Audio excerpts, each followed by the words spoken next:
Assalamualaikum warahmatullahi wabarakatuh. Perkenalkan, nama saya Muhammad Yogi Pratama dari kelas 1B2 dengan NIM 2200302119. Kali ini saya akan mempresentasikan tentang tugas ilmu alamiah dasar yang berjudul mengemukakan prinsip-prinsip pelestarian sumber daya alam dan lingkungan hidup dan memberi pencerahan mengenai pelestarian sumber daya alam.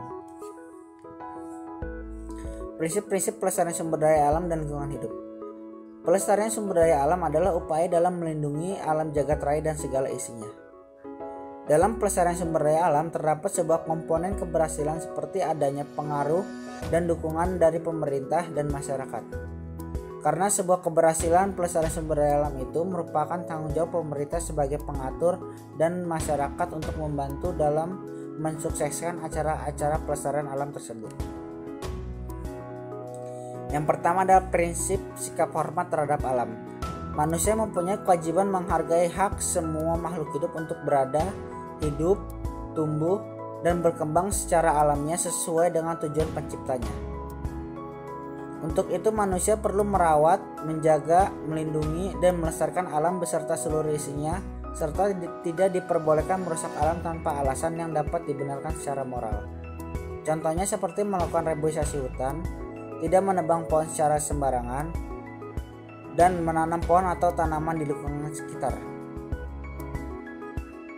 Yang kedua adalah prinsip tanggung jawab. Sejatinya alam adalah milik kita bersama.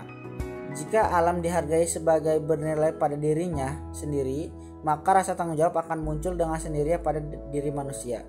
Contohnya, merasa perlu atau harus merawat pohon dan tanaman dengan baik, menjaga kebersihan lingkungan sekitar dari sampah-sampah serta tidak membuang sampah di sembarang tempat. Yang ketiga adalah prinsip solidaritas kosmis. Solidaritas kosmis adalah sikap solidaritas manusia dengan alam yang berfungsi untuk mengontrol perilaku manusia dalam batas-batas keseimbangan kosmis, serta mendorong manusia untuk mengambil kebijakan yang pro alam dan tidak setuju terhadap tindakan yang merusak alam. Contohnya, melakukan tebang pilih pohon, tidak mengeksploitasi sumber daya alam secara berlebihan, serta memberikan sanksi yang tegas kepada pelaku yang merusak alam, seperti menebang pohon secara sembarangan. Yang keempat adalah prinsip kasih sayang dan kepedulian terhadap alam. Prinsip ini merupakan prinsip moral satu arah yang artinya tanpa mengharap balasan serta tidak didasarkan pada pertimbangan kepentingan pribadi, melainkan untuk kepentingan alam. Contohnya seperti menanam pohon sedini mungkin walaupun kita belum merasakan manfaatnya sekarang, namun itu sangat berguna bagi generasi selanjutnya, serta menanam pohon tanpa mengharapkan imbalan atau tanpa pamrih. Yang kelima adalah prinsip tidak merugikan. Prinsip ini merupakan prinsip tidak merugikan alam secara tidak perlu. Bentuk minimal berupa tidak perlu melakukan tindakan yang merugikan atau mengancam eksistensi makhluk hidup lain di alam semesta.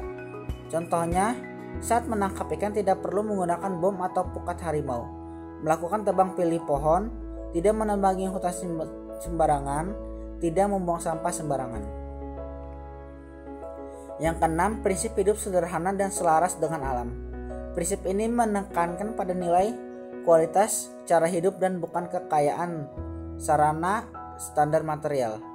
Contohnya seperti tidak berlebihan dalam menggunakan sumber daya alam seperti penggunaan kertas, kurangi menggunakan alat-alat yang dapat merusak lingkungan, seperti penggunaan AC, kulkas, parfum semprot, dan lain-lain.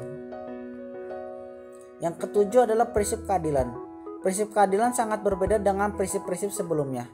Prinsip keadilan lebih ditekankan pada bagaimana manusia harus berperilaku adil terhadap yang lain dalam keterkaitan dengan alam semesta, juga tentang sistem sosial yang harus diatur agar berdampak positif bagi kelestarian lingkungan hidup.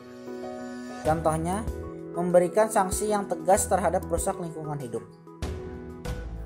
Yang kedelapan adalah prinsip demokrasi. Demokrasi justru memberi tempat seluas-luasnya bagi perbedaan, keanekaragaman, dan pluralitas. Memerhatikan lingkungan sekitar baik berupa multikulturalisme, diversifikasi pola tanam, diversifikasi pola makan, dan sebagainya. Yang kesembilan adalah prinsip integrasi moral. Prinsip ini menurut menuntut pejabat publik agar mempunyai sikap dan perilaku moral yang terhormat serta memegang teguh untuk mengamankan kepentingan publik yang terkait dengan sumber daya alam. Contohnya, orang yang diberi kepercayaan untuk melakukan analisis mengenai dampak lingkungan, seperti pejabat publik yang harus menjalankan tugasnya demi terciptanya kelestarian lingkungan hidup kita. Lalu, pencerahan mengenai pelestarian sumber daya alam. Sumber daya alam adalah sesuatu yang dapat dimanfaatkan untuk berbagai kepentingan dan kebutuhan hidup lebih sejahtera yang ada di lingkungan sekitar kita. Sumber daya alam terdapat di mana saja, seperti di dalam tanah, air, permukaan tanah, udara, dan lain sebagainya. Contoh dasar sumber daya alam seperti barang tambang, sinar matahari, tumbuhan, hewan, dan banyak lagi lainnya.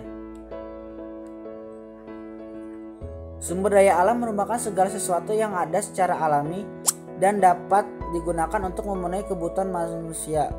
Beberapa kegiatan manusia yang berpengaruh negatif terhadap sumber daya alam antara lain ladang berpindah, perburuan liar, dan penangkapan ikan dengan cara yang tidak tepat, penebangan liar, pembukaan hutan, dan kegiatan lainnya yang merusak hutan. Industrialisasi dapat mengurangi area hutan dan menyebabkan polusi. Seiring berjalannya waktu, jumlah penduduk yang semakin banyak itu mengakibatkan kebutuhan hidup manusia bertambah besar. Misalnya kebutuhan makan, pakaian, perumahan, dan kendaraan. Usaha pemenuhan kebutuhan manusia menuntut perkembangan teknologi yang semakin maju. Oleh karena itu, perlu ada tindakan pelestarian sumber daya alam. Adapun usaha-usaha untuk melestarikan alam diantaranya sebagai berikut: penanaman kembali hutan yang gundul, menjaga kebersihan lingkungan, membuat terasering pada pertanian di pegunungan, membatasi pengambilan sumber daya alam yang berlebihan. Selanjutnya adalah pelestarian adalah suatu proses atau teknik yang didasarkan pada kebutuhan individu itu sendiri. Kita perlu melestarikan sumber daya alam, baik sumber daya alam yang dapat diperbarui maupun yang tidak dapat diperbarui. Jika kita melestarikan sumber daya alam, maka kita dapat menghemat sumber daya alam tersebut untuk masa sekarang dan sebagai cadangan untuk masa mendatang. Kerusakan lingkungan dan sumber daya alam sebagian besar dilakukan oleh manusia yang tidak bijaksana dalam memanfaatkannya, yang akhirnya menyebabkan kerugian bagi makhluk hidup. Jadi sangatlah penting bagi kita untuk melestarikan sumber daya alam agar tidak merugikan orang lain, dan janganlah merusak lingkungan kalian yang dapat mengakibatkan sumber daya alam akan hancur dan tercemar. Jagalah lingkungan kalian sendiri demi kebaikan kalian dan orang-orang sekitarnya, karena di dalam hadis, barang siapa yang menyayangi walaupun terhadap binatang yang akan disembelih, maka Allah Subhanahu wa taala akan menyayanginya pada hari kelak. Hadis riwayat Sahih Nasiruddin Albani, disahihkan oleh Abdul Mufrad lil Imam Al-Bukhari. Sekian dari saya. Terima kasih. Jika ada salah kata mohon dimaafkan. Terima kasih.